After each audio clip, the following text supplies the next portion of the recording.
총장님께서도 들어오시려고 하시다가 지금 회의 때문에 오늘 총장님께서는 부득이하게 못 들어오시게 되었습니다. 그래도 이런 모임이 계속 됐으면 좋겠다고 격려의 말씀 좀 전해주셨습니다.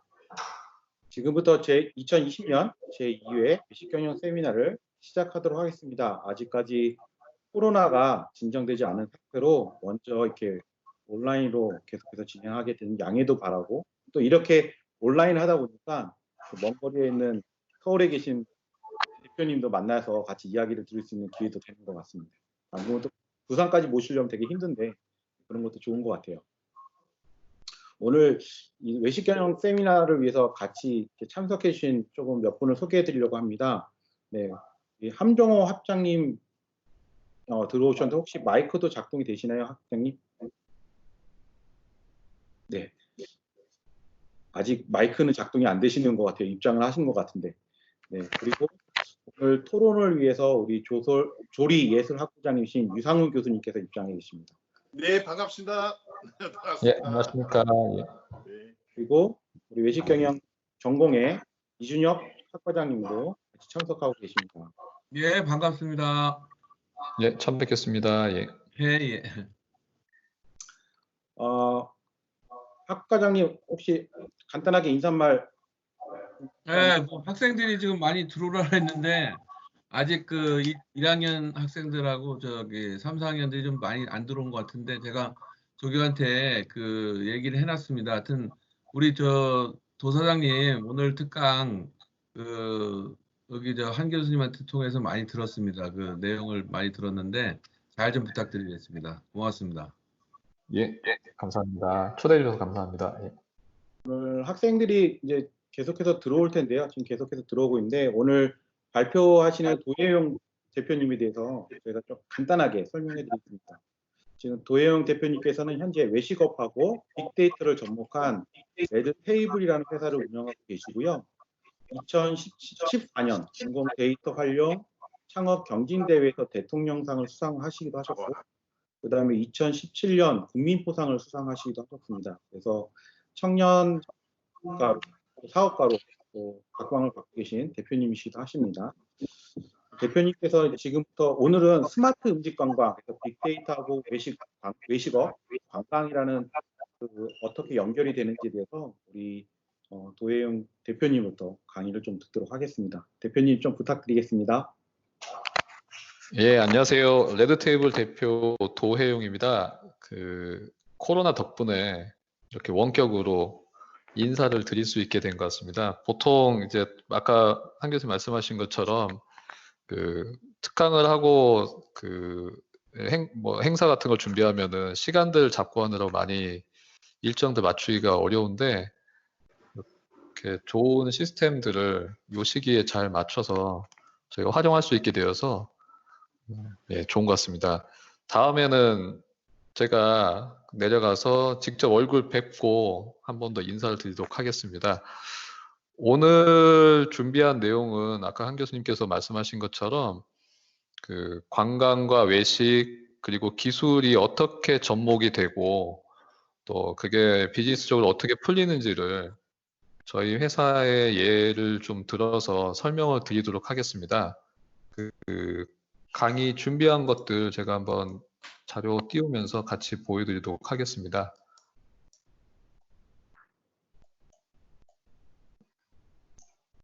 화면은 보이시죠? 네. 네, 화면. 예. 최근에 이제 그 2000년부터 벤처 붐이 일었고 2010년도부터는 이제 창업들 스타트업이라는 창업 그 기업 형태들이 많이 생겼습니다. 그 젊은 분들이 기술을 기반으로 해서 새로운 비즈니스를 하는 것들을 이제 스타트업이라고 저희가 보통 부르는데 최근 4, 5년 사이에는 이 스타트업들이 이제 기존의 산업들 중에서 기술과 접목이 좀 덜 되어 있던 외식이나 관광 파트까지 이제 확장이 되고 있습니다. 그래서 여러분들이 잘 아시는 배달의 민족이나 이런 류들이 어떻게 보면은 그 아주 좋은 케이스로 또 최근에 아주 큰 금액으로 회사가 매각될 정도로 기업 가치를 인정을 받았습니다. 그래서 오늘은 그런 기업들 중에 저희 회사는 아주 작은 회사이지만은 좀 독특하게 관광객이나 아니면 외국인 대상으로 하는 사업들을 하고 있어서 시장 전반적으로 저희가 설명을 드릴 수 있을 것 같아요. 예.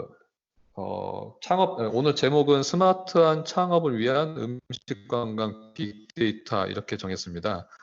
창업을 말씀드린 거는 저희들이 꼭 학교를 졸업하고 나서 직장에 취업하는 거가 최종적인 결과물은 아닌 것 같아요. 그래서 앞에 말씀드린 것처럼 좀 더 모험적으로 도전적으로 창업이라는 부분도 한번 해보시면 어떨까 해서 오늘은 트렌드에 대한 내용과 기술 그리고 그 결과로 이제 창업 얘기도 같이 한번 말씀을 드리겠습니다.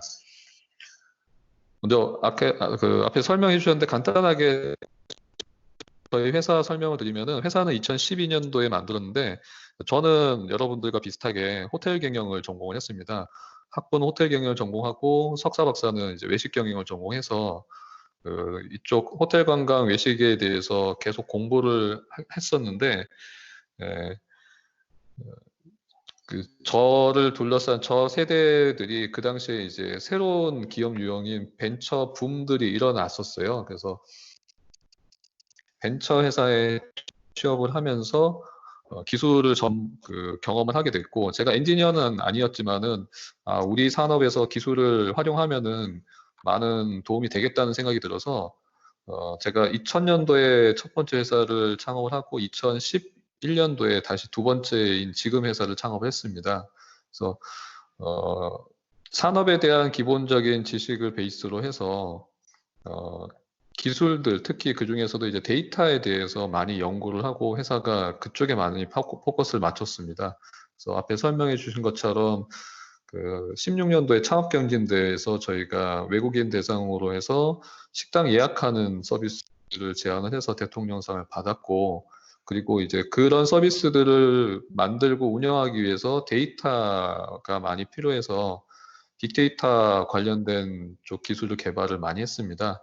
그래서 그런 것들이 좀 인정을 받아서 공공 데이터를 잘 활용했다고 뭐 포장도 받고 장관상도 받고 했는데 여러분들이 저희 회사를 검색을 하시면은 잘 찾기는 어려우실 거예요. 이유는 저희가 B2B로 기업들 대상으로 하고 또 외국인 대상을 하다 보니까 국내에서는 대부분 무슨 어떤 뭐 상 받았다든지 아니면 어떤데 뭐 기사 정도로 잠깐 나가는데 간단하게 올 1월 달에 코로나 이전에 저희가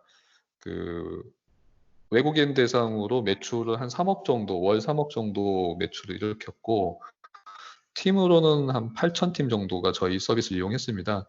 인원으로 따지면 한 2, 3만 명 정도 되는데, 그러면은 한국에 들어오는 월 관광객들 중에 저희가 한 4, 5% 정도는 소화를 한 것 같아요. 조그만 회사인데도 이 정도 한 거는 적진 않은 것 같습니다. 그래서 그 과정에서 저는 아까 말씀드린 것처럼 관광 쪽, 호텔 관광, 외식 쪽 전공을 했는데 기술들이 어떻게 적용되고 있는지를 오늘 쭉 한번 여러분들께 안내를 한번 드리고, 또 여러분들이 기술을 어려워하실 수도 있지만은 저처럼 기술이 베이스가 아니어도 이런 류의 사업들에 참여를 하실 수 있기 때문에 취업, 그다음에 관련된 기업에 취업하는 것, 또 창업하는 것까지 한번 적극적으로 한번 도전해 보시면 좋겠다는 생각입니다.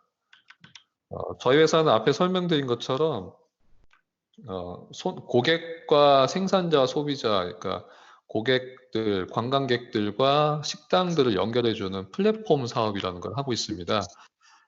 간단하게 유사한 사례로 말씀드리면 여러분들이 해외여행 갈 때 호텔 예약하는 곳들 아니면 항공사 예약하는 곳들 이런 데들을 이제 여행 쪽에서는 여행 쪽 플랫폼으로는 OTA라는 표현을 합니다. 온라인 투어 에이전시 이렇게 표현을 하는데 저희는 항공을 하는 뭐 스카이스캐너나 아니면은 호텔을 하는 호텔스닷컴처럼 식당을 예약하는 회사입니다. 그래서 로직은 구성은 동일합니다. 식당들 호텔 정보를 쫙 나열하고 그 중에 옵션을 선택하고 예약 결제하는 것처럼 저희도 식당을 다국어로 설명을 하고 메뉴 설명을 올려놓고 거기서 선택을 하면은 예약을 할 수도 있고 아니면 바로 현장에서 바로 결제할 수 있는 서비스입니다. 국내에서는 뭐 롯데호텔이나 아니면은 뭐 JW 같은 호텔들, 그 다음에 프랜차이즈도 저희랑 계약을 해서 하고 계시고, 명동에 같은 경우는 자영업자분들도 들어와 있어서 한 3,000개 정도의 매장이 저희 서비스에서 등록이 되어서 판매가 되고 있습니다. 그리고 해외 외국인을 대상으로 하다 보니까 해외에서 유입되는 그 관광객들을 만나기 위해서는 외국에 있는 회사들과 계약을 해서 그 사업을 해야 됩니다. 그래서 중국 같은 경우는 중국에서 제일 큰 시트립이라는 여행사와 저희가 계약을 했고, 그 디엠핑이라고 해서 그 식당 예약하는 서비스로는 중국에서 제일 큰데 이 회사와도 계약을 했고요. 아마 그 클룩이라는 회사는 한국에 있는 여러분들 학생분들은 조금 익숙하실 수 있는데, 홍콩에 본사를 둔 아시아권에서 빠르게 성장하고 있는 온라인 회사인 클룩이라는 회사와 계약도 했고, 대만에 있는 KKD라는 회사랑도 저희가 계약했습니다. 그래서 해외 네트워크들을 통해서 한국에 있는 식당들을 소개하고, 그래서 외국인들이 그 정보를 보고 실제로 예약과 주문 결제를 할 수 있도록 하고, 또 한국에 있는 식당들은 이제 내국인들은 열심히 이런저런 뭐 네이버 광고를 하기도 하고 아니면은 자체적으로 직접 홍보하실 수도 있는데, 외국인 관광객들은 홍보하기 어렵기 때문에 저희 플랫폼에 등록을 해서 외국인 관광객들 유치를 하고 있습니다. 그래서 저희는 고객과 식당을, 레스토랑을 연결해주는 역할, 그리고 그 고객이 특이하게도 외국인 관광객들이라는 게 이제 저희 회사의 특징입니다.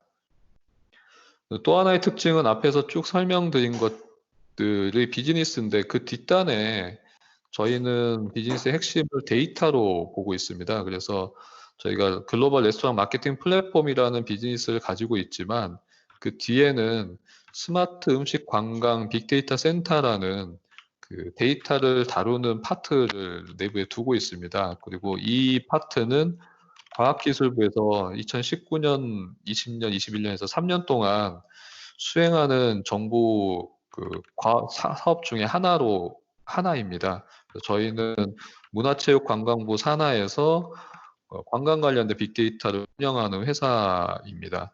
세부적으로 보면은 저희는 음식 관련돼서 스마트한 음식을 다루는 회사인데, 숙박 관련돼서는 야놀자에서 들어와서 야놀자가 숙박 관련된 빅데이터 센터를 운영을 하고 있습니다. 그 외에도 뭐 문화예술위원회나 아니면 체육진흥공단 같이 공공기관들이 각 그 도메인이라고 얘기하는데 분야별로 그 빅데이터 센터를 구축하고 운영을 하고 있습니다. 저희 회사는 딱 그 식당에 맞춰서 식당 정보, 메뉴 정보, 그다음에 고객들의 행동들을 분석을 해서 데이터를 구축을 하고 그거를 이제 공개를 해서 시장에서 그 실제로 사업하시는 분들이 사용할 수 있도록 하는 역할을 하고 있습니다. 좀 기술적인 얘기를 잠깐 말씀드리면은, 사전에 미리 말씀드리면 저도 엔지니어가 아니기도 하고, 또 기술이라는 거는 제가 거의 한 20년 정도 들여다 보니까, 기술은 사람의 필요에 의해서 만들어진 거기 때문에 사람이 쓰기 편하도록 되어야 되고, 쓰기 불편한 기술은 덜 만들어진 기술이라고 생각이 됩니다. 그래서 내가 용어를 이해하기 어렵고 개념을 이해하기 어려우면은, 물론 내가 노력을 좀 더 해야 되긴 하지만은 기술 쪽에서 나를 위해서 좀 더 쉽고 이해하기 편하도록 형태나 내용을 바꿔야 된다고 생각이 됩니다. 그래서 지금 여기 개념도 부분은 여러분들이 이 중에 좀 생소한 용어가 있더라도 이 용어를 조금 한번 이해해 보려고 노력도 한번 해보시고, 또 시간이 지나면은 여러분들 이해할 수 있는 형태로 많이 바뀌어 있을 겁니다. 그 빅데이터 센터의 기본 구조는 왼쪽에 이제 웹크롤러라고 되어 있는 게 데이터를 수집하는 단계입니다. 그러니까 데이터는 수집을 하는 파트가 있고, 지금 가운데 랭킹 기술부터 쭉 나오는 게 가공을 하는 겁니다. 원 데이터를 가져다가, 그래서 주방으로 치면은 다양한 원 식재료를 가져다가 주방에서 조리를 하고, 그 다음에 오른쪽에 이제 영양형 분석부터 쭉 나오는 게 활용하는 겁니다. 그래서 데이터는 수집, 가공, 활용, 이게 기본 개념입니다. 그래서 저희는 수집 단계는 그 다양한 웹사이트에 있는 정보들을 수집하는 방식으로 웹 크롤러라는 크롤링이라는 게 이제 긁어온다는 뜻인데 그 검색 엔진 같은 걸 만들었습니다. 그래서 그 검색 엔진을 가지고 데이터를 수집을 한 다음에 분석단, 그 가공단은 시장에서 필요한 형태로 데이터를 이제 변형을 하는 겁니다. 그래서 랭킹 기술이라는 거는 쉽게 여러분들 맛집 랭킹을 뽑는 겁니다. 어느 맛집이 제일 좋은지를 뽑는 단계가 있고, 그 다음에 그런 것들을 하기 위해서 문장들, 사람들이 써놓은 블로그나 리뷰에서 사람들이 이 매장을 좋다고 얘기하는지, 이 메뉴가 맛있다고 얘기하는지 찾아내는 단계가 있고, 또 사람들이 선호하는 것들이 뭔지 찾는 것도 있고, 이런 단계들, 그러니까 데이터, 수집된 데이터 안에서 의미를 파악해내는 단계들이 있습니다. 이게 이제 가공 단계이고요. 그 다음에 이제 활용 단계는 이런 가공된 결과는 이렇게 보면은 다 숫자나 아니면 데이터로 막 나열되어 있는데 이건 우리가 일반인들 이해하기 어려우니까 이거를 이제 표나 아니면 그래프 형태로 만들고 그것들을 이제 접근하기 쉽도록 핸드폰이나 아니면 모니터로 보여줄 수 있도록 해주는 단계, 이렇게 하는 단계가 이제 활용 단계로 볼 수 있습니다. 그래서 기본적으로는 데이터는 수집, 가공, 활용이라고 보시면 되고, 빅데이터 저희가 하고 있는 스마트 음식 건강 빅데이터 센터는 특이하게도 음식 관련돼서 데이터를 수집하고 음식 관련돼서 분석을 하고 음식 관련돼서 활용을 한다. 이렇게가 기본 구성입니다. 자, 여기까지가 저희 회사의 소개, 그 다음에 기본적인 그 기술의 흐름에 대한 설명을 드렸고요. 이제 여러분들 이해하기 쉽도록 사례들 몇 가지를 한번 말씀드리겠습니다. 음식 관련돼서 데이터 활용해서 가장 우리가 바로 알고 있는 기업이 이게 베트남어인데 배달의 민족이 베트남에서 이제 사업을 하고 있습니다. 한국 다음으로 이제 배달의 민족이 베트남에 진출을 했는데 제가 출장을 가가지고 그 호텔 로비에서 광고하는 그 모습이 있어서 사진을 한번 찍어서 여기 첨부를 했습니다. 아까 말씀드린 데이터 수집, 가공, 활용의 시스템이 구축이 되면은 기술들이 좋은 점이 이제 지금처럼 해외로 나갈 때 기반 기술들을 가지고 있는 상태가 되면은 베트남에 있는 식당 정보들 수집하고 올리기만 하면 나머지 시스템들이 돌아갈 수가 있습니다. 그래서 기술 베이스로 하면은 확장성에 있어서 특히 글로벌 확장을 할 때 많은 도움이 됩니다. 다들 아시다시피 배달의 민족이랑 요기요 배달통 한 회사인데 배달의 민족이 요기요의 모회사인 딜리버리 히어로라는 회사에 4조 원 넘는 금액으로 매각이 됐습니다. 그래서 지금 한국은 배달의 민족, 요기요 배달통 이 한 회사가 됐고 시장 점유율로는 90% 이상을 차지하는 거의 독점 기업까지 이제 성장을 했습니다. 네, 이 얘기를 말씀드리는 게 배달의 민족이 다들 아시겠지만은 처음에 한 7, 8년 전쯤에 사업을 할 때는 사무실에 아니면은 여러분들 집에 전달되는 전단지들 찌라시라고 얘기하는 음식 전단지들을 모아서 아까 그 단계를 다 거쳤던 겁니다. 전단지를 모은 다음에 그걸 다 입력을 하고 그걸 데이터베이스로 다시 만들고 그 다음에 그걸 쓸 수 있도록 서비스를 만들었을 때 우리가 궁금했던 게 거의 이 식당이 어디에 있는지부터 시작을 해서 배달하는데 시간이 얼마나 걸리는지 이런 정보들, 분석된 정보들이 많이 필요한데 그런 것들을 뒷단에서 배달의 민족들이 차근차근 구축해 나갔고 그게 7, 8년 만에 4조 원이 넘는 큰 회사로 이제 매각이 됐습니다. 우리가 표현을 매각이라고 해서 좀 부정적인 표현을 하는데 어떤 면에서는 기업의 입장에서는 상당히 좋은 결과물을 만들어낸 거거든요. 7, 8년 노력을 했고 그거에 대한 성과가 시장에서 인정받은 거여서 좋은 결과인 것 같습니다. 물론 자영업자분들이나 아니면 다른 관점에서는 과점을 넘어서 독점 기업이 나타났을 때 문제점들이 있을 수 있는데 그거는 이제 사회적인 문제인 거고 순수하게 경영의 입장에서 본다고 하면은 데이터를 가지고 외식 산업에 접목을 해서 4조 원이 넘는 큰 회사가 나타났다는 거는 큰 의미가 있는 것 같습니다.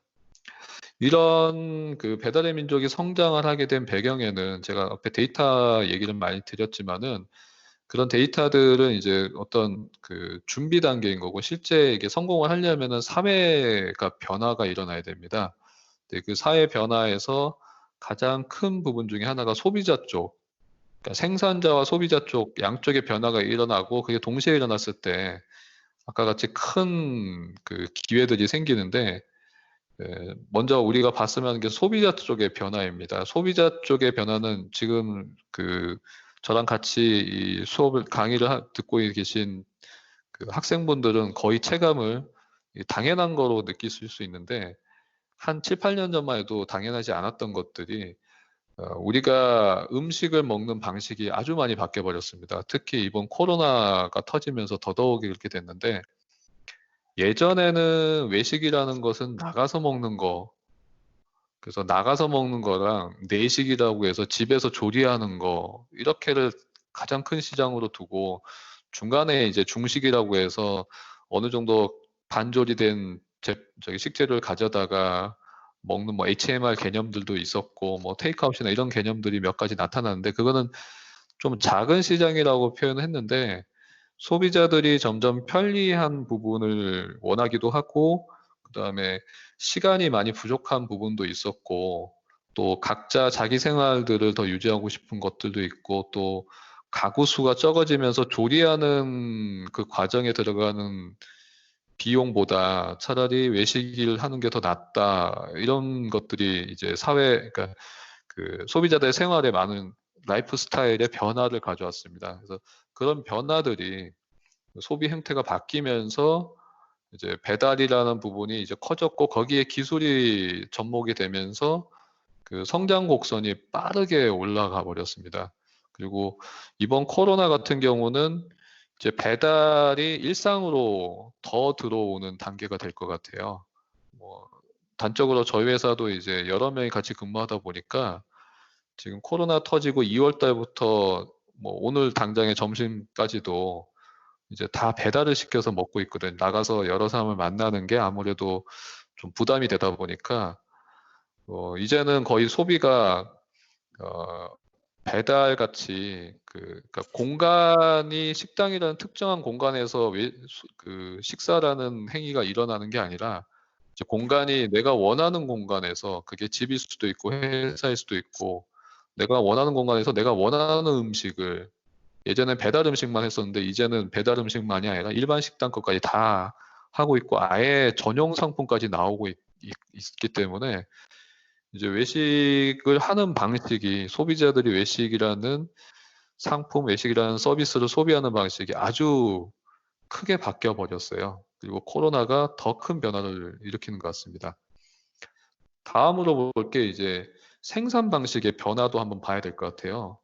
그러니까 시장은 소비자의 변화와 생산자의 변화 이 두 가지가 이제 변화를 일으키는데 생산의 변화는 역시나 아까 앞에처럼 공간이 상당히 자유로워졌습니다.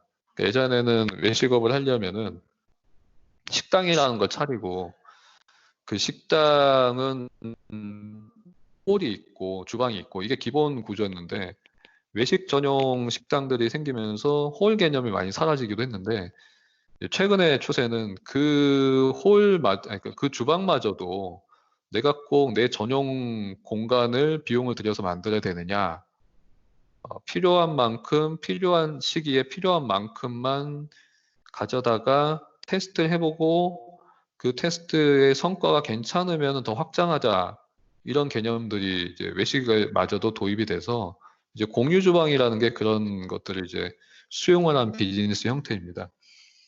이미 공유 주방의 앞단계로 공유 오피스라는 개념들이 아주 일반화됐는데 회사라는 비즈니스를 하기 전에 내가 초기 테스트 단계에서 초기에 너무 많은 비용을 들이지 말자. 그래서 오피스를 필요한 공간만큼만 임대해서 대부분 이제 책상 한두 개 정도인 거죠.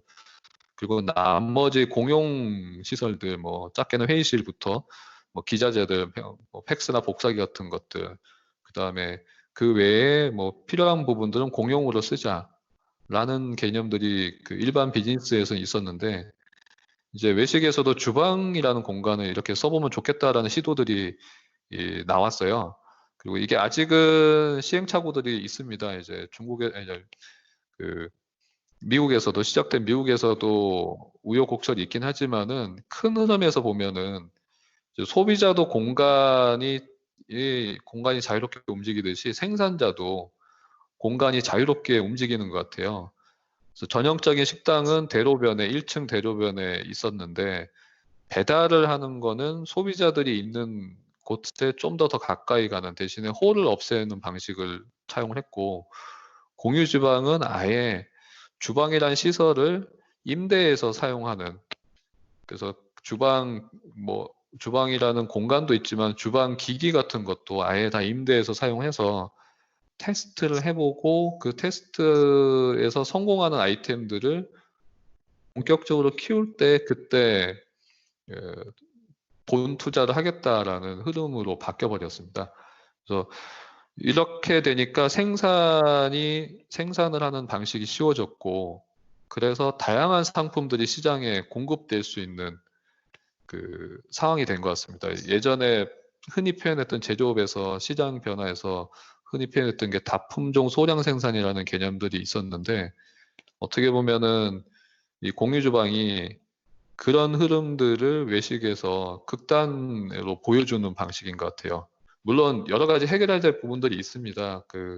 뭐 위생이나 이런 부분들은 이제 공유 주방이나 회사들이 처리하고 있긴 한데 아직까지 좀 시스템적이 덜 준비되어 있다든지 이런 것들은 보완해야 되겠지만은 창업이 특히 외식 쪽에서 창업을 하기 위해서 들어가는 기본 비용들이 꽤 높았는데 이제는 점점 낮아지는 것 같고 뭐 여기 같은 경우는 극단적으로 월 50만 원에서 100만 원만 있으면은 창업을 해보고 아니면은 그 메뉴도 계속 바꿔보고 그리고 나서 완성된 메뉴 아이템을 갖고 본사업을 할 수 있는 그럼 창업 비용이 아주 낮아져 버린 거죠. 그래서 이런 변화들이 이제 트렌드로 나타나고 있는 것 같습니다. 다음은 저희가 꼭 외식이라는 분야만 볼 필요는 없는 것 같습니다. 그래서 뭐 저희 회사의 성격이 좀 반영되기도 하는데 여행 쪽의 트렌드도 한번 봤으면 좋겠습니다. 이유는 아까 공간이 이제 점점 소비자의 공간이 이제 그러니까 예전에 비해서 변화가 일어났는데 그 공간이 국가라는 경계선마저도 많이 이제 넘어서는 것 같아요.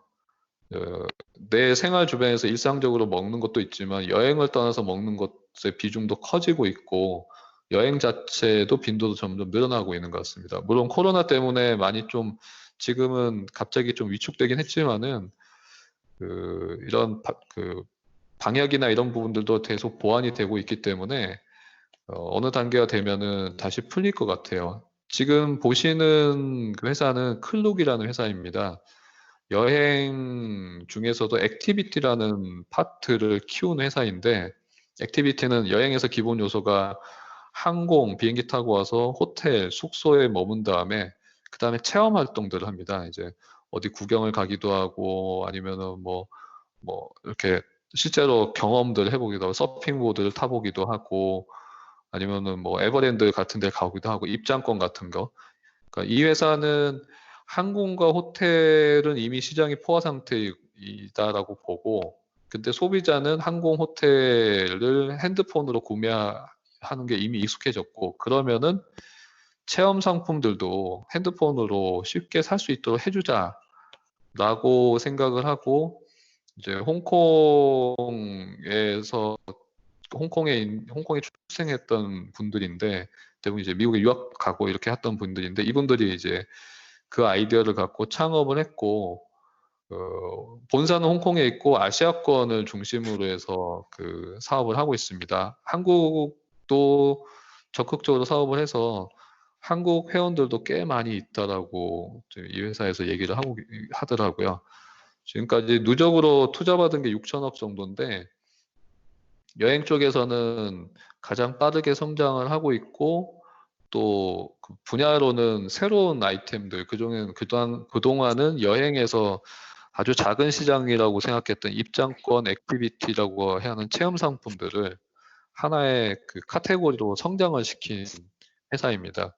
배달의 민족이 외식에서 아주 변방이었던 배달을 키웠듯이 이 회사는 그 관광에서 아주 작은 포션을 차지했던 그 체험 상품을 그 시장에 본격적으로 그 진입을 시킨 회사라고 볼 수 있을 것 같습니다.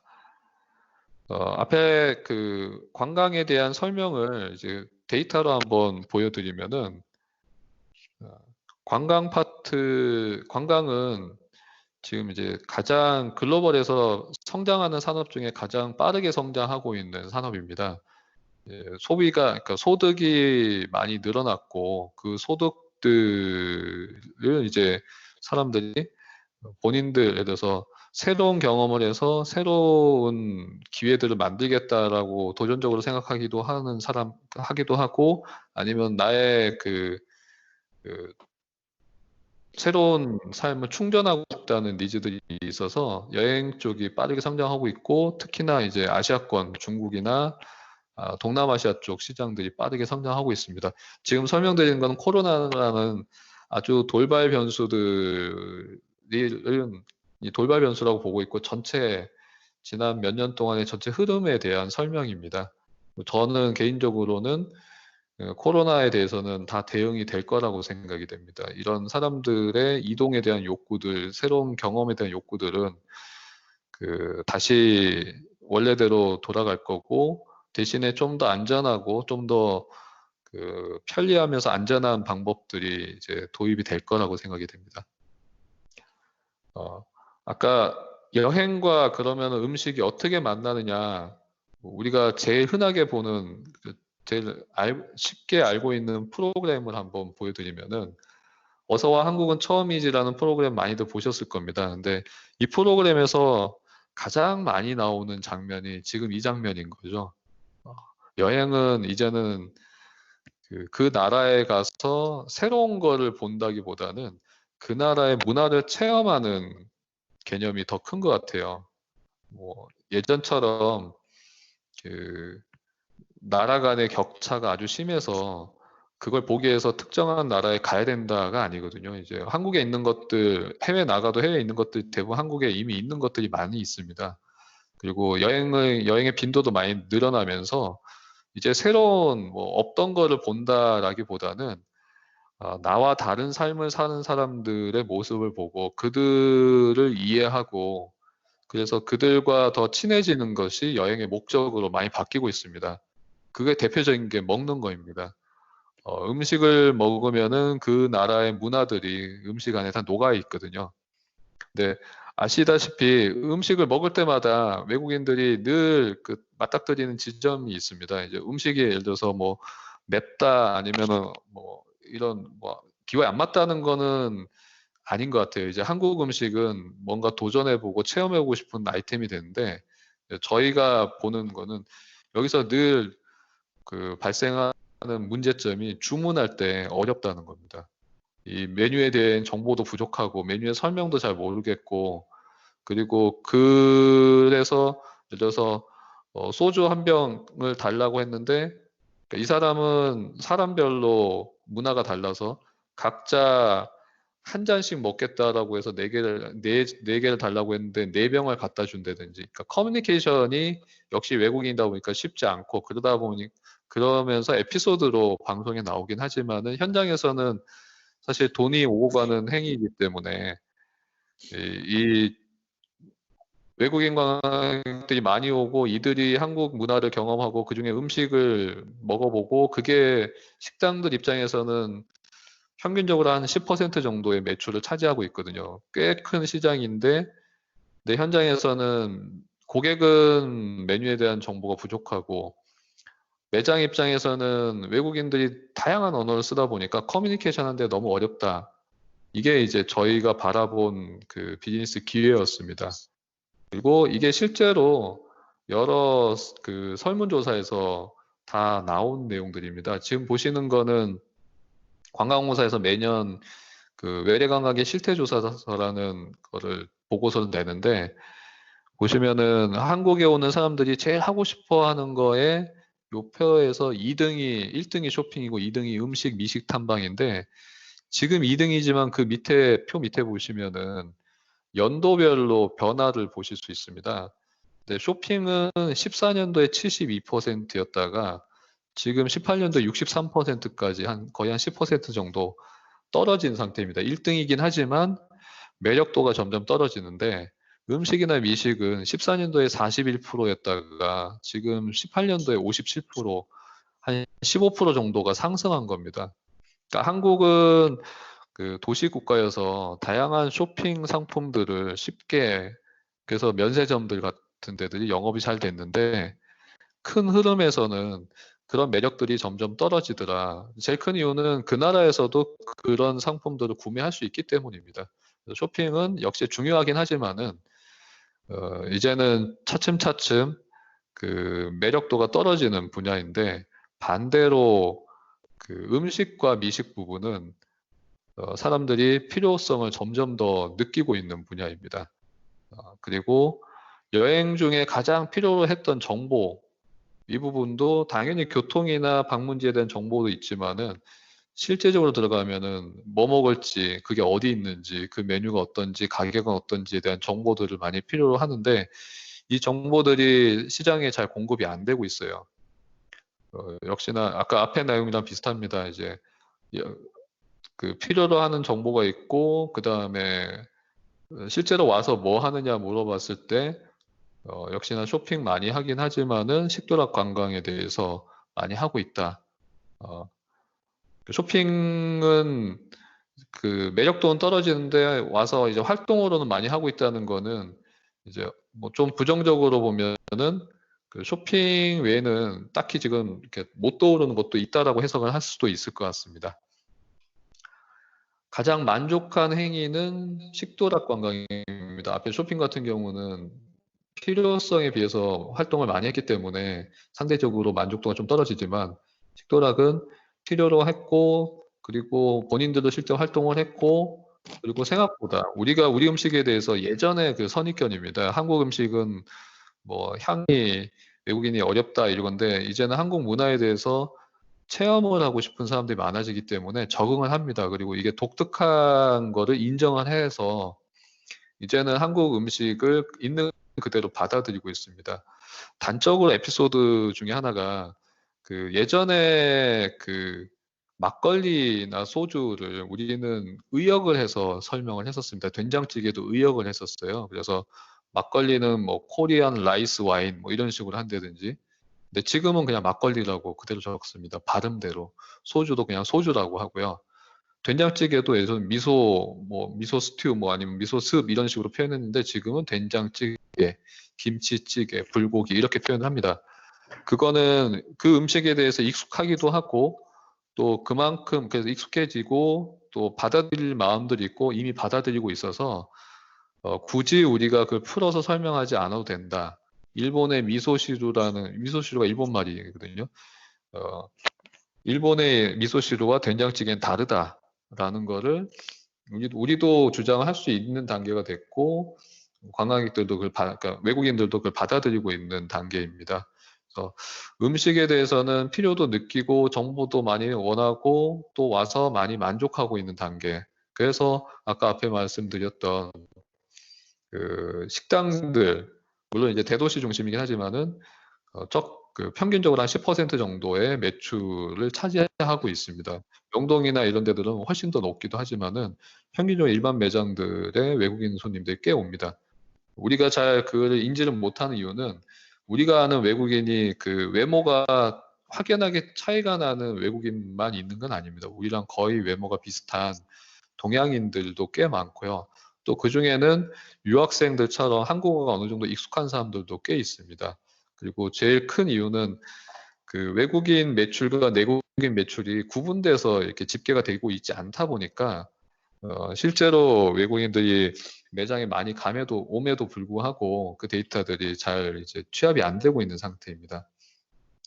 아까 말씀드린 걸 다시 이제 연도별로 보면 연도별로도 식도락 관광객은 14년도에 만족도가 10%였는데 지금은 29%까지 빠른 속도로 올라가고 있습니다. 이제 반대 데이터가 쇼핑 같은 경우는 34%였다가 22%까지 계속 하락하고 있고요.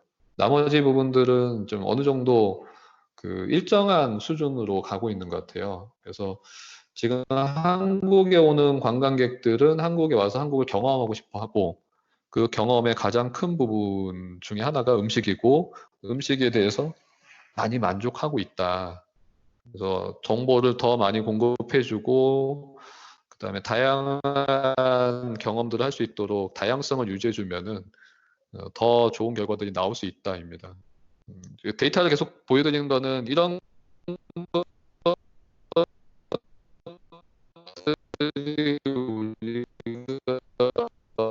어떤 생각을 하고, 그리고 그 연령이나 아니면 성별로도 식도락이 제일 컸고요. 대신 10대는 쇼핑을 더 좋아하는 것 같습니다.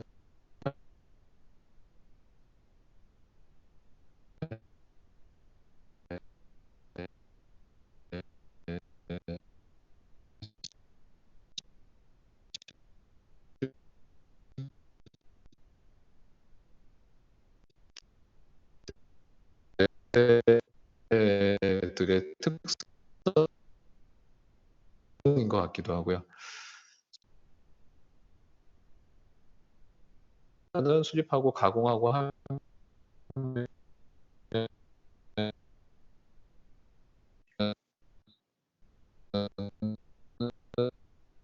조금 더 원활하지 않은 것 수집되고 같은데요. 가공된 것들이 다시 대표님 잠시만. 네, 아직 원활하지 않은 것 같습니다. 지금 인터넷이. 대표님 혹시 확인 좀 다시 해줄 수 있을까요?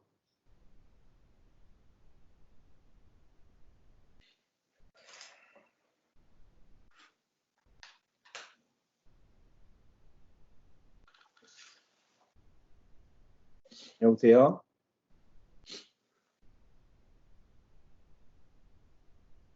네, 여보세요? 네, 지금 연결이 좀 잘 안 돼 있는 것 같아서. 네네.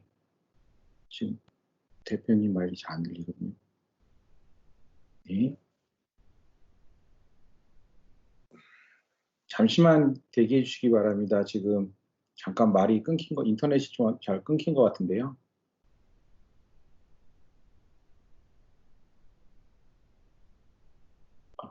네. 네. 죄송합니다. 뭐 이런 게 인터넷의 몸이겠죠? 조금만 기다려 주세요. 네, 아직 끝나지 않았습니다. 나가지 않으셔도 돼요. 네, 지금 혹시 괜찮으신가요? 네네. 지금 괜찮습니다. 예, 대표님 그 죄송합니다. 잠시 끊어져서 제가 잠깐 끊었다 다시 시작하겠습니다. 대표님 그 표 다음에 예, 그 남녀 성별 나온 다음부터 해주시면 될 것 같습니다. 예. 예. 예, 다시 하겠습니다. 예.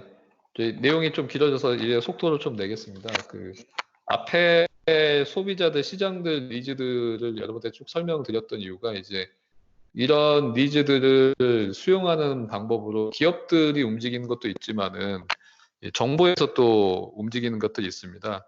특히 관광 분야나 외식 분야는 기업들이 규모가 좀 작다 보니까 정부에서 지원하고 운영하는 부분들이 차지하는 비중이 상당히 큽니다. 그래서 빅데이터 플랫폼 사업도 시장의 이런 니즈들을 정부가 수용을 해서 선도적으로 가보자라는 의미에서 빅데이터 센터들을 구축을 하고 있고, 저희는 그중에서 음식 관광 관련돼서 빅데이터 센터를 운영을 하고 있습니다. 3년 동안 운영을 하는 거고요.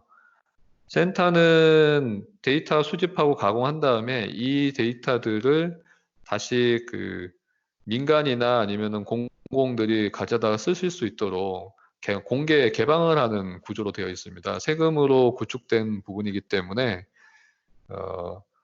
데이터의 대부분은 공개를 하고 있고요. 그 중에 이제 좀 부가가치가 높은 것들, 비용이 많이 들어간 것들 같은 경우는 이제 별도의 비용을 받고 판매하는 방식으로 되어 있습니다. 근데 기본적으로는 공공성이 많이 강조된 형태입니다.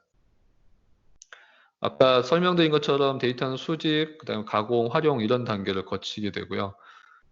음식 관련돼서 센터에서 했던 내용들은 여기 세부적으로는 이런 내용들이 있는데 여러분들이 이해하실 거는 고객들이 원하는 것들이 있고 그런 것들을 수행하기 위해서는 시장에 대한 이해들과 데이터에 대한 이해들이 필요하고 그 데이터에 대한 이해도를 높이기 위해서 공공에서 먼저 선제적으로 빅데이터 센터라는 것들을 운영을 하고 있습니다. 이런 데이터들을 이제 적극적으로 활용을 해서 여러분들이 예를 들어 창업을 하신다든지 아니면 향후에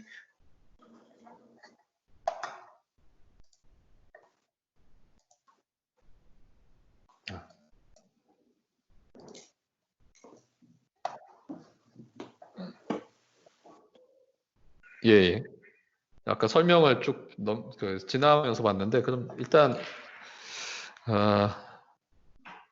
앞에 개념도만 간단하게 설명을 드릴게요. 빅데이터 센터에 대해서 제가 설명을 드렸고 이 빅데이터 센터를 이제 확장을 해서 운영하는 거로 지금 저희 회사와 영산대학교가 같이 하는 부분은 이 데이터 수집하고 가공하는 단계가 이제 제대로 진행되려면은 각 그 지역별로 이런 행위들이 다 일어나야 됩니다. 행동들이 일어나야 되는데 이게 지역에 있는 거점 학교와 협업을 해야지 가능한 구조입니다. 그래서 저희 회사는 데이터베이스의 기반인 시스템을 구축하고 그 다음에 마지막 단계인 활용단을 만드는 거고 실제 지역에 있는 데이터를 수집하고 가공하고 하는 단계는 지역에 있는 학교와 협업하는 모델들을 저희가 영산대학교에 제안했습니다. 그래서 올해 중점 사업으로 하는 게 영산대학교와 함께 부산에 있는 식당 정보들을 수집하고 가공하고 그리고 이제 학생분들과 같이 하는 거는 이 모든 과정에서 이제 데이터를 왜 수집하는지 또 이걸 갖고 무엇을 만들려고 하는지 또 실제로 어떻게 이런 단계들을 거치고 거기서 기술적인 그 교육들도 한번 같이 해보면 좋겠다로 이제 저희가 교육 프로그램을 제안을 드렸습니다. 그래서 아마 그 조만간 저희 회사에서 저희 센터에서 그 부산에 있는 데이터들 수집을 같이 하고 가공하면서 이제 여러분들과 같이 그 데이터에 대해서 제대로 한번 들여다보는 단계를 경험을 하실 수 있을 것 같습니다. 그 마지막으로 전체적인 흐름을 한 번만 더 정리를 하겠습니다. 그 먹는다는 행위는 상당히 중요한 행위이고 그리고 그 이미 배달의 민족에서 우리가 확인했듯이 시장의 기회들이 상당히 많습니다. 또 저희 같은 회사 같은 경우는 그 중에서도 이제 특수한 고객인 외국인 관광객, 그 다음에 아니면은 국내 관광객들의 행위들을, 그러니까 국내 관광객을 타겟으로 하는데, 여기 보시는 화면처럼 개인화되고 글로벌화된 시장에서 호텔이나 항공만큼 외식 시장이 성장을 하고 있고, 이 시장에 들어가는 것이 의미가 있다고 생각이 됩니다. 이 시장에 들어갈 때 앞에 쭉 보여드렸던 데이터들이 적용된 사례인데, 이 문재인 대통령이 3년 전쯤에 중국 방문했을 때 디엠핑이라는 중국 최대 서비스를 이용하면서 이제 거기서 나왔던 반응입니다. 식당에 가서 핸드폰으로 주문하고 핸드폰으로 결제할 수 있다는 거를 사실 3년 전에 한국에서는 생각을 못 했는데 이제는 우리도 이제 배달이 익숙해지고 최근에 네이버가 스마트 오더, 테이블 오더라는 걸 도입하면서 좀 익숙해지기 시작했는데 그 당시에는 이런 내용들이 이제 익숙지 않았었거든요. 네, 그때 이미 중국은 스마트 오더, 스마트 핸드폰으로 주문 결제하는 것들이 많이 서비스로 나와 있었습니다. 그러니까 한국은 이제 이런 서비스들을 저희 같은 외국인 대상으로 하는 회사부터 시작을 해서 이렇게 하나씩 도입을 하고 있고, 관광상권이라고 하는 외국인 대상으로 하는 곳들은 이제 실제 업주분들이 체험들 하시고 이 루트를 통해서 판매들도 하고 계십니다. 그래서 저희 생각은 시장에서 이제 데이터들이 제대로 공급된다면 가령 부산에 있는 식당 정보들이 다 여러분들과 같이 해서 수집이 되면은 서울이나 아니면 다른 지역에서 부산으로 여행 가는 분들이 부산에 있는 식당에 대한 정보를 다 볼 수 있다고 하면은, 그리고 거기서 메뉴를 볼 수 있다고 하면은, 그러면은 부산의 여행이 상당히 즐거워질 것 같습니다. 거꾸로 여러분들이 서울에 여행을 오셨을 때, 서울에 있는 식당들 정보들을 제대로 다 볼 수 있고, 그리고 거기서 메뉴를 주문하고 결제하는 것까지 다 가능하다고 하면은, 출발하기 전에 미리, 아니면 KTX 타고 오면서 미리 식당 정보 찾고 내가 도착할 시간에 맞춰서 예약을 해놓으면은 그 시간에 음식들이 딱 세팅이 돼 있고, 그러면 내 짧은 일정을 아주 효율적으로 활용을 하실 수 있을 것 같아요. 그래서 저희 생각은, 저희는 이제 데이터를 갖고 시장의 흐름을 본 다음에 여기까지, 외국인들은 특히 뭐 중화권들은 이 정도까지 핸드폰이나 스마트폰 이용해서 하고 있고, 저희는 그걸 국내에 도입을 하고 있는데, 이제 새로운 기회가 보이는 게 한국인들이 한국을 여행할 때도 이런 유의 서비스들이 이제 충분히 사용 가능할 거다라고 생각이 됩니다. 그래서 저는 이제 새로운 시대에 맞춰서 데이터 구축부터 가공, 활용하는 단계를 이제 시장이 그런 요구하기도 하고, 기술 트렌드도 충분히, 기술도 준비되어 있기 때문에 이제는 만들어 보면 좋지 않겠냐는 생각이 들어서, 오늘 내용은 뒷부분은 저희 회사 내용이 좀 더 많아서 여기까지로 설명을 드리도록 하겠습니다. 네, 이상으로 제가 준비한 내용들을 마치도록 하겠습니다. 네, 감사합니다, 대표님. 이 토론을 진행하기 전에 잠깐만 말씀드리면, 이제 레드테이블과는 저희가 1월 달에 정식으로 FOA를 체결을 했고요. 작년부터 진행을 하려다가 조금 여러 가지 사정을 못하다가 올해부터 본격적으로 아마 저희 외식 경영이 같은 파트너로서 이제 역할을 하게 될 것 같습니다. 먼저 토론을 좀 진행하고 있어요. 우리 박형조 교수님 혹시 들어와 계신가요? 네, 들어와 있습니다. 박형조 교수님 좀 토론 좀 부탁드리겠습니다. 네. 일단 설명은 제가 조금 늦게 들어와서 계속 이제 집중해서 듣긴 들었는데요. 보통 이제 저희가 이제 전통적인 그런 외식에서 이렇게 고객의 데이터를 수집하는 게 보통 이제 CRM이라고, 고객 관계 마케팅이라고 있지 않습니까? 그거를 기반으로 하는 게 제가 볼 때 이제 국내 고객들은, 왜냐하면 이제 정보 수집이 조금 쉬울 것 같고요. 그래서 그거와 이제 빅데이터를 가지고 이제 고객을 이렇게 분류하는 작업이, CRM과 이제 빅데이터와의 작업이 차이가 어떤 게 있는지 조금 궁금하고요. 그리고 제가 아까 레드테이블 홈페이지를 제가 며칠 전에부터 이렇게 들어가서 봤는데, 이제 부산에 있는 식당들을 이렇게 몇 군데 이렇게 추천 들어와 있는 데가 있더라고요. 근데 그런 업체들은 어떻게 그러면 분류를 해서 이렇게 올려놓는지가 조금 궁금합니다, 저는. 네.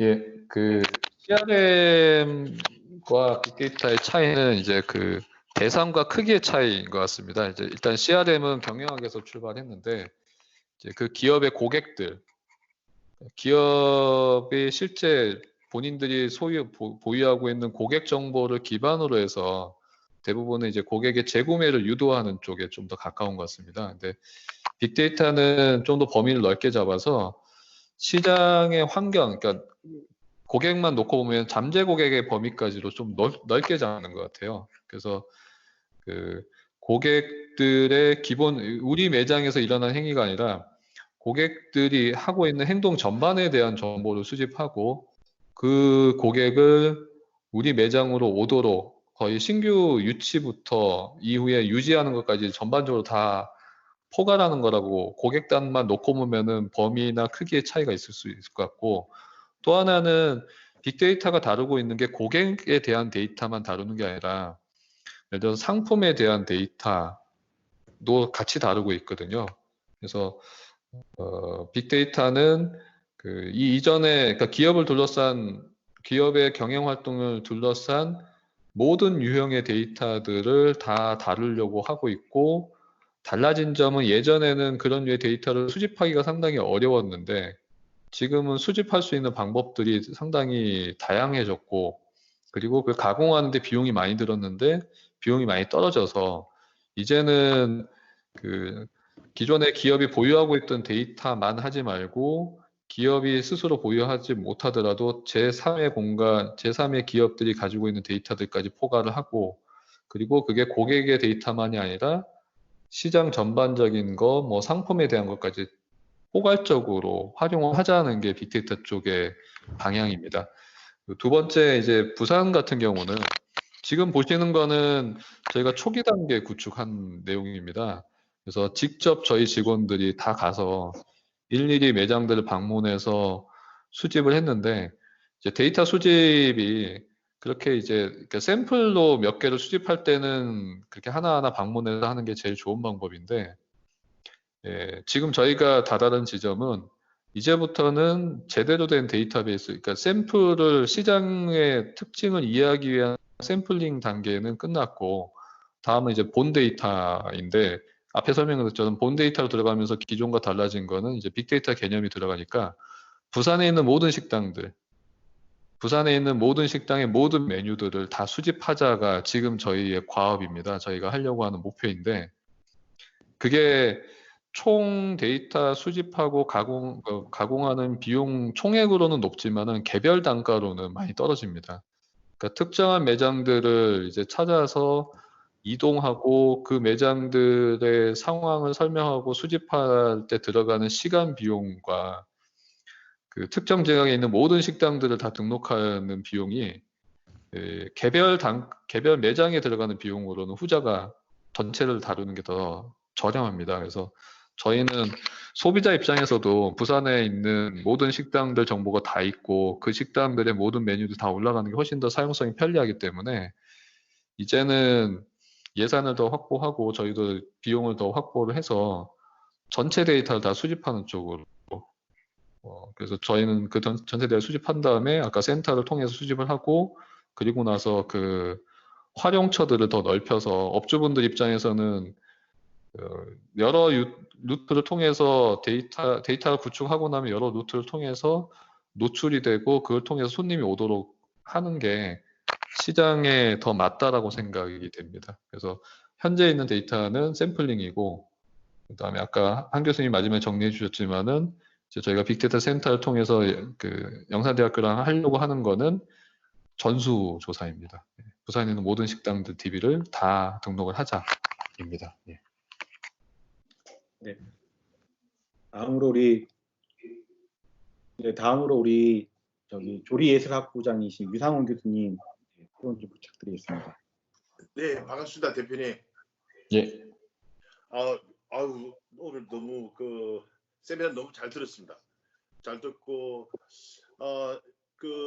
좀 저희 우리 그 조리예술학부 학생들도 이렇게 같이 이렇게 참여했으면은 좋지 않았을까 하는 너무 안타까움이 있습니다.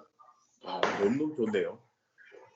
그래서 저희는 그 뭐 학생들이 주로 기술적으로 이렇게 많이 포커스를 뒀는데 과연 우리 조리예술학부 학생들한테 이러한 것들을 갖다가 학생을 이렇게 알려줬을 때 굉장한 또 새로운 방향성이 제시되지 않을까 하는 그런 생각이 들고요.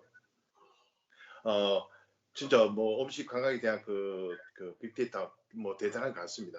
그 대신에 뭐 저희는 또 여기서 빠질 수 없는 게 저희 같이 바로 맨파워지 않습니까? 맨파워 없이는 또 그죠? 또 이런 게 빅 데이터 역시 또 맨파워 없이는 또 안 되니까 앞으로 많은 또 저희 영산대하고 조리예술학부도 많은 그 할 수 있는 게 생각이 듭니다. 뭐 예를 들어서 맨파워 글로벌 맨파워 공급이라든지 뭐 그런 것도 있을 것 같고요. 그래서 저는 뭐 간단하게 뭐 질문 드리겠습니다. 뭐 지금 뭐 코로나 사태로 뭐 누구나가 다 위기인 것 같습니다. 근데 어떻게 보면은 또 우리 대표님의 회사 같은 경우는 또 대단한 기회일 것 같다 하는 제 나름대로 또 생각이 듭니다. 그래서 그 향후 이 포스트 코로나에 대한 그 전략을 어떻게 구성하고 있는지 거기에 대해서 좀 알고 싶습니다. 너무 두서없었습니다. 아닙니다. 일단 네. 저 개인적으로는 셰프가 제일 부러워요. 제가 원래 호텔 경영을 전공했는데 네. 6년도인가 7년도에 이제 졸업할 때 네네. 그 워커힐에 실습 나갔었어요. 아, 예, 조리사 되려고. 네네네. 능력이 떨어져서 네. 한 8개월 정도, 그러니까 여름방학 때 나가서 졸업할 때까지 워커힐 주방에 있었는데 네. 되게 되고 싶었습니다. 그래서 못 돼서 되게 아쉽고, 그래서 교수님처럼 그 실제로 그 조리를 하시고 기술을 갖고 계신 분들이 저는 제일 부럽습니다. 저는 아이고, 감사합니다. 그 실제로 그 주방이 제일 힘이 세시잖아요. 아이고, 형, 감사합니다. 그 포스트 코로나는 정말 우리 삶에 급격한 변화를 주는 것 같아요. 음, 우리가 사실 그동안 생각지 못했던 상황들이 발생을 해서 네네. 사실 누구도 이 이후에 어떻게 변화가 될지에 대해서 쉽게 얘기하기는 어려울 것 같습니다. 그 네네. 아까 앞에서 제가 코로나는 극복을 할 거라고 말씀을 드렸지만은 거기에 이제 시간을 넣으면 언제쯤 될 거냐, 그건 잘 모르겠다 이고, 코로나로 끝일까, 또 나타나는 거 아니냐 그러면 또 맞을 것 같아요. 그렇죠, 그렇죠. 사실 어떤 걸 예상을 한다는 게 쉬운 건 아닌데, 그냥 개인적인 의견을 드리면은 그 지금까지 그러니까 생산 방식이 많이 바뀔 것 같습니다. 생산과 소비 방식이. 그러니까 우리가 기존의 그 외식은 서비스업에 상당히 가깝다라고 해석을 했는데, 저는 코로나 이전에도 이 제조업적인 성격들이 상당히 많이 반영되고 있는 것 같아요. 그래서 뭐 그게 HMR 같은 형태로 나오기도 하고, 저도 수업하면서 그 한 2, 3년 전쯤에 외식업의 제일 큰 경쟁자가 편의점이라는 얘기도 했었고, 이마트라는 얘기도 했었고, 왜냐면 거기서 소비를 많이 하거든요. 근데 지금은 그 배달의 민족을 가장 극단적으로 부정적으로 표현을 하면은, 배달의 민족이 고객을 모으고 판매를 하고 심지어 가격 결정까지 하거든요. 그러니까 마케팅에서 얘기하는 프로모션도 하고, 그다음에 유통도 본인들이 하고 있고, 가격도 뭐 할인 정책을 집어넣으면서 하고 있고, 네. 그러니까 남은 게 프로덕트 생산만. 그래서 심하게는 치킨집 사장님은 닭만 계속 튀기고 있는, 그러니까 거의 공장화 돼버리는 구조다라고 부정적으로 우리가 많이 얘기를 했는데, 그 흐름이 저는, 그러니까 그거는 이제 그 좋다 나쁘다의 가치 판단보다는 그냥 흐름으로 보면은 그 제조업적으로, 그러니까 외식이라는 걸 제조업적으로 해석을 해 들어가는 것 같아요.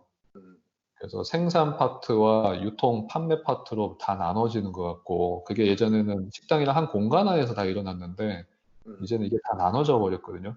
네네. 코로나 이후로는 더 심해질 수 있지 않을까. 그래서 저희 같은 회사들, 저도 의도하지 않지만 시대의 흐름을 보니까,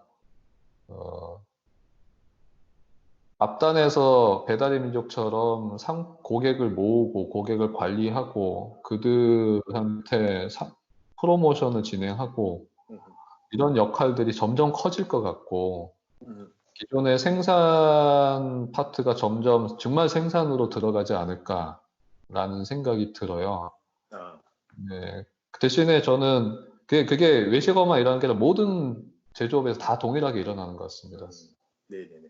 더 심해지면 그게 이제 해외로, 공장 같은 게 해외로 나가버리고, 뭐 외식 같은 경우는 이제 외국인들이, 아마도 좀 지나면 외국인들이 주방으로 들어오기 시작을 할 것 같아요. 인건비 맞춰야 되니까. 그렇죠. 예. 그리고 그게 이제 식품회사 같은데 공장으로 또 빠져서 반조리된 식품을 넘어가기도 하고, 이런 식으로 산업 전반적인 변화들이 외식에 동일하게 일어날 것 같습니다. 그래서 교수님도 그렇고 저도 이제 학생들 수업하면서 외식을 전공한 친구, 조리를 전공한 친구들의 비전이 뭘까? 그래서 저는 기존에 우리 경험에서 했던 그 주방에서 근무하던 그 방식에서 이제는 그렇죠. 그 상품을 생산하는 게 아니라 상품을 기획하는 쪽으로 가야 되지 않을까.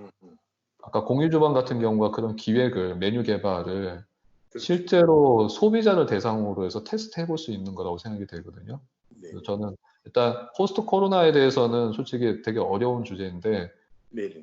생산과 소비 방식이 많이 바뀔 것 같다 이거, 거기에 이제 점프를 좀 해서 그럼 이제 외식, 특히 이제 주방 조리 쪽에서는 어떻게 접근하면 좋겠냐 해서 저는 기획적인 능력을 많이 키우는, 메뉴 개발 능력을 많이 키우는 쪽이 지금 맞지 않을까. 그러니까 생산 조리 기술을 배우고 생산하는 능력은 메뉴를 개발하기 위한 그렇죠. 그 학습을 하는 과정이지, 내가 생산의 노동자가 돼서 생산 시설에 들어가는 거는 점점 어려워질 것 같고, 또 학생들도 그거에 이제 성이 안 찰 것 같아요. 그렇죠. 그렇죠. 본인들의 생각하는 기대 수준에 비해서 많이 떨어지기 때문에.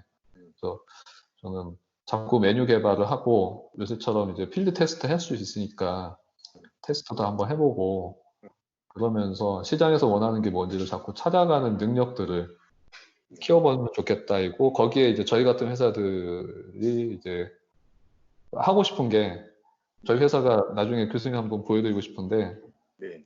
아까 전국에 있는 식당 정보 다 모은다고 말씀드렸잖아요. 그렇죠. 그렇죠. 네, 그 식당의 메뉴 정보 다 모읍니다. 그리고 그 메뉴를 다 분석을 하고 있어요. 재료는 뭐고, 조리법은 뭐고, 소스가 뭔지, 그 다음에 그걸 먹은 사람들의 평가를 다 모읍니다. 그걸 전국을 지금 저희가 다 모으고 있거든요. 네네. 그러면은 그 데이터 교수님 드리면 교수님이 트렌드를 파악하고 거기서 맞는 메뉴를 개발하실 것 같아요. 그러니까 저희는 제가 셰프 못해서 거기까지 못 가는데, 네네네.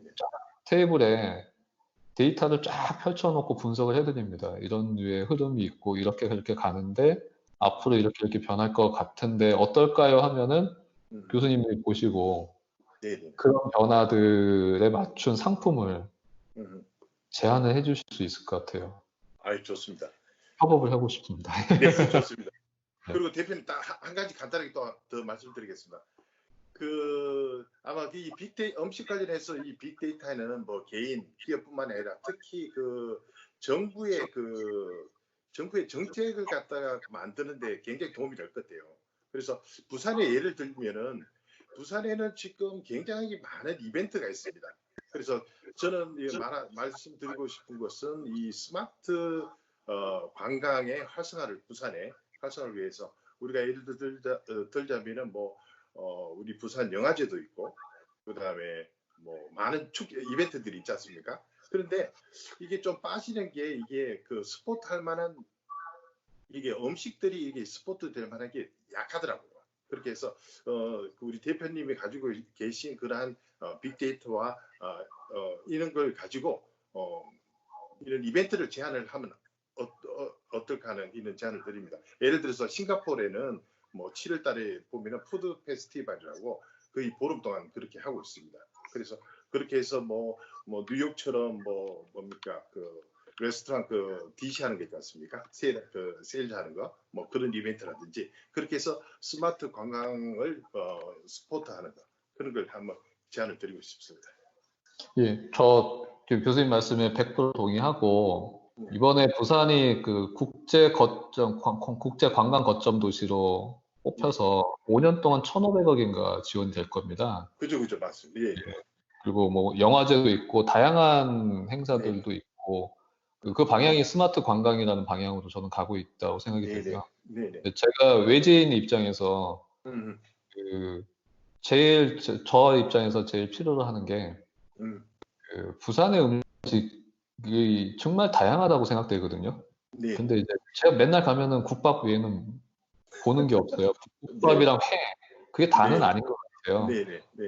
말씀하신 부산에서 스마트 관광 관련돼서 아니면 관광 관련해서 여러 사업이 있으니 그런 사업에 음식을 많이 우리가 제안을 하고 노출을 하면 좋겠다. 그리고 이제 교수님 쪽에서는 말씀하신 여러 이벤트 개념으로 접근해 주시면은 저희는 되게 좋을 것 같고, 저희는 다양성을 많이 좀 제시해서 부산의 메뉴들이 정말 다양하다.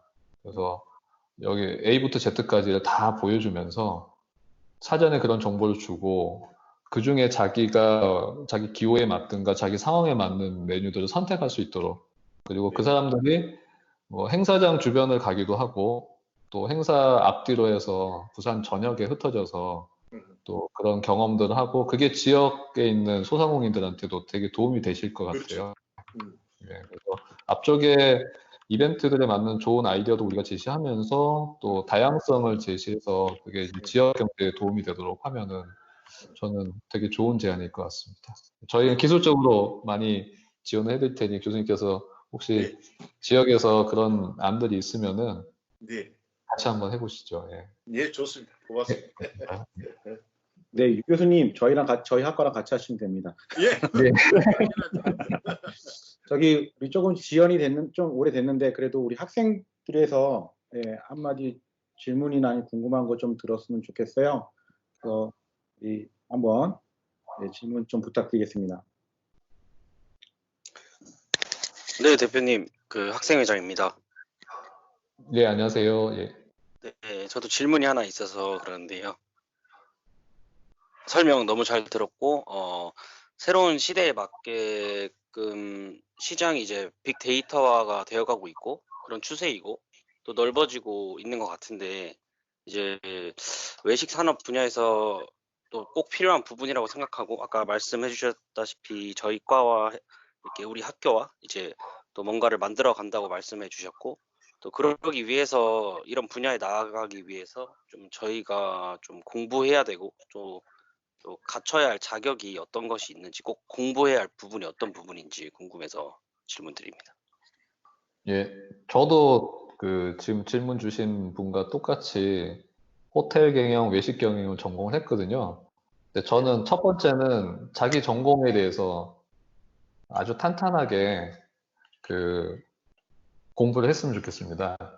그러니까 보통 자기가 전공한 거를 잘 알 거라고 생각을 하는데, 저도 이제 직원들 채용해서 그 친구들 전공한 것들을 당연히 알 거라고 생각하고 질문하면은 또 의외로 잘 모르는 경우도 있어요.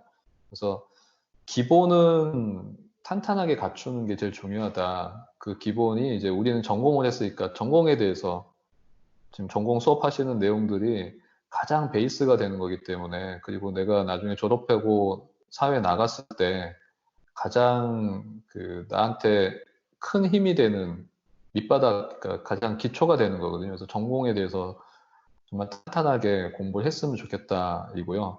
그다음에 두 번째는 제가 학교 다닐 때가 90년에 학교를 다녔습니다. 근데 그때는 이제 엑셀을 배웠는데, 지금 여러분들 다니는 2020년도에는 R이나 파이썬이라는 언어들이 있어요. 근데 개념은 엑셀과 별 차이 없습니다. 그냥 데이터를 다루는 분석 도구이고, 그게 엑셀은 약간 형태가 정형화되어 있는 형태인데, 벌써 20년 전에 나온 거니까요. 30년 전이네요. 예. 한참 됐네요. 예. 근데 제때 엑셀을 배웠듯이 여러분 때는 데이터 분석하는 툴을 한번 배우면 좋겠다. 그게 이제 R이라는 언어나 아니면은 파이썬이라는 언어인데, 교육과정은 학교에도 있고 아니면은 여러분들이 조금만 서치하시면은 정부에서 다양한 교육과정들을 거의 무료로 하고 있습니다. 그래서 저는 두 가지로 가장 탄탄하게, 그러니까 가장 기초로 하는 건 자기 전공에 대해서, 최소한 어디 가서 자기 전공에 대한 설명을 누가 물어봤을 때 충분히 설명할 수 있을 정도로 탄탄하게 했으면 좋겠다. 그게 가장 큰 힘이다. 두 번째는 이제 활용을 하기 위해서 활용 도구로는 분석 툴, 엑셀 같은 분석 툴이 있는데, 조금 이제 구조가 다르기 때문에 좋을 것 같습니다. R이는 파이썬이라는 언어가 있는데 그거 공부해서 장착을 하시면은 기초가 탄탄하면서 응용을 하실 수 있는 능력을 갖출 거라고 생각이 됩니다. 예. 네, 감사합니다. 저희 회사에 그렇게 하는 친구들이 있습니다. 예. 네, 지금 우리나라가 지금 빅데이터 관련돼서 많은 투자가 또 일어나는 걸 알고 있고, 빅데이터 관련된 법령도 얼마 전에 다 통과가 돼서요. 우리 지금 정부에서도 추경까지 해서 지금 5년 동안 많은 돈을 또 쏟아붓는 걸로 알고 있어요. 그래서 아마 빅데이터 관련된 많은 산업들이 좀 많이 활성화될 것 같습니다. 아무튼 오늘 귀한 질문하고 또 많은 답변을 해주셨는데 감사드리고요, 대표님. 학과장님 혹시 마지막으로 하신 말씀 있으실까요? 예, 우리 도 대표님, 제가 보니까 제 후배인 것 같아요. 제가 81학번인데, 참 반갑습니다. 하여튼 오늘 후공입니다. 말씀을 잘 들었고요. 예.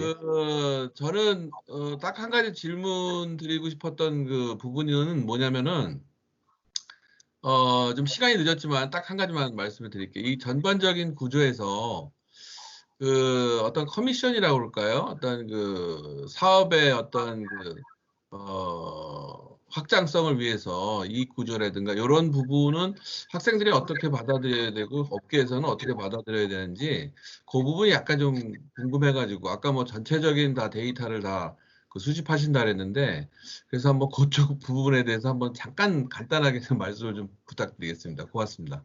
예. 그 데이터 쪽 비즈니스 모델은 뭐 저희 회사를 기반으로 해서 설명드리면은 그 데이터를 활용해서 일어나는 행위들, 그래서 이제 말씀하신 그 거래에서 수수료를 가져가는 모델들이 있고요. 그게 이제 그 저희 회사 같은 경우는 판매 수익의 적게는 0.5에서 많으면 한 15% 정도의 거래 수수료를 가져갑니다. 근데 이 모델은 그냥 유통을 하는 회사의 전형적인 모델인 것 같아요. 배달의 민족도 똑같고, 뭐, 백화점도 똑같고, 그러니까 고객을 유치하고, 실제 판매하고, 관리하고 하는 그 행위들을 이제 대행을 하면서 그 대행의 비용을 그 판매 수수료를 가져가는 거고, 나름 합리적인 게 판매가 일어나야지 수수료가 발생하는 구조이기 때문에 이제 변동비가 되는 거죠. 매출에 맞춰서 일어나는 거예요. 보통은 적게는 한 0.5에서 많으면 한 15% 사이 정도의 수수료들을 저를 가져갑니다. 그렇게 편차 큰 거는 하는 행위들이 다를 때입니다. 가령 수수료가 적은 거는 하는 행위가 적을 때. 네. 그래서 단순 결제 대행만 할 경우에는 그냥 아주 적은 비용이 되는데 아주 멀리서부터 고객을 유치해서 이 매장에까지 데려오는 행위 모든 걸 다 한다고 하면은 본인들이 하는 행위가 크기 때문에 그때는 수수료가 아주 크게 나가는 구조이고요. 그리고 빅데이터, 데이터 쪽으로 넘어가면은 그런 거래에 대한 그 수익들이 있습니다. 근데 저는 사실 후자가 훨씬 더 부가가치도 높고 사업성도 크다고 생각이 됩니다. 이게 그 법적으로는 이제 많이 풀려서 빅데이터, 데이터 3법이 풀리면서 데이터 활용하라고 하고 아직 소비자 단에서는 이제 거기까지 활용하는 것에 대한 거부감이 있긴 하지만은 가령 이제 제가 밥을 먹는 모든 행위를 데이터로 다 남겨놓으면은 이게 좋은 의미로는 예를 들어서 뭐 건강 관련돼서 보험회사에서 저의 건강에 대해서 이제 예를 들어서 뭐 제가 당뇨가 있는데 먹는 데이터들을 제가 저희 모든 먹는 것들 다 데이터로 남겨놓으면 이 사람의 발병할 확률들이 계산이 될 수 있잖아요. 그럴 경우에는 데이터가 오히려 더 부가가치가 더 큰 쪽으로 넘어갈 수 있다고 생각이 됩니다. 네, 네, 네. 거래 행위에서 일어나는 수수료 부분은 전통적인 모델인 것 같고, 이제 그동안 없었던 게 데이터 정보를 갖고서 거기서 수익을, 부가가치를 내는 거는 이제 이제부터 발생하는 새로운 모델들인데, 여기는 그 수익률은 상당히 높고, 대신에 이제 아직 시장이 100% 형성된 건 아니어서 아주 구체적으로 어떤 방식의 모델들이 나올지까지는 만들어지지 않았는데, 아까 예시 든 것처럼 이 정보를 다른 그 회사의 어떤 될 수 있고, 최근에 나온 거 마이데이터 같은 개념이 도입되면서 기업 간의 데이터를 주고받는 게 법적으로 지금 열리기 시작을 했습니다. 그래서 네. 아마 조만간 비즈니스가 생길 것 같습니다. 아이, 고맙습니다. 네, 학생분들도 그렇고 계신 교수님들도 아마 특히 학생들 같은 경우는 데이터에 관심을 좀 많이 가지시면 좋을 것 같아요. 오늘 방금도 대표님 말씀하셨지만 데이터 3법이 이제 통과되고 마이 데이터라는 개념이 생기면서 데이터를 주고받는 것이 우리나라에 아직까지는 허락이 되지 않았었는데 이제 그 허가가 되는 상황이 돼버리고 있습니다. 그래서 지금 재학생분들은 졸업할 때쯤 되면 우리나라에 어느 정도 인프라도 구축이 되고 좀 그렇게 될 것 같아요. 그래서 지금 우리나라에서 제가 알기로 5G도 지금 2년 안에 모두 다 구축하는 걸로 지금 땡겨서 추경까지 해서 지금 진행되고 있으니까 관심을 가지시고 준비를 하시면 또 다른 모델을 또 다른 비즈니스를 하거나 아니면 나중에 취업 활동할 때도 많은 도움이 될 것 같습니다. 또 대표님 저희 학생들도 한번 초대해 주시면 네, 저희도 한번 찾아뵙고 네, 또 한번 자세히 또 설명드리는 기회도 만들어주시면 좋겠습니다. 네, 저희 그 시청 옆에 있는 그 한국관광공사 저희 벤처센터에 들어와 있으니까요.